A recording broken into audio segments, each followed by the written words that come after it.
সত্যি তো বলে তো সবার সামনে তো বলে আমি আর কখনো মাদ্রাসা ফাঁকি দিব না। দিদি আপনি আমাকে অনেক মারেন, সত্যি আমি আর আমার আম্মুকে আর কষ্ট দিব না, ঠিক আছে তো? তারপর তুই তো ঠিক থাকস না, হ্যাঁ? তুই যে এখান থেকে যাই কিছুক্ষণ পর আবার বাসা যায় পোল্ট্রি নিবি, হ্যাঁ? এই বড় ব্যাগটা নিয়ে,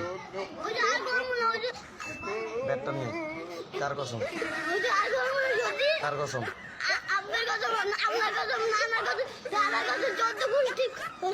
সত্যি সত্যি মনে থাকবো তো, ঠিক আছে?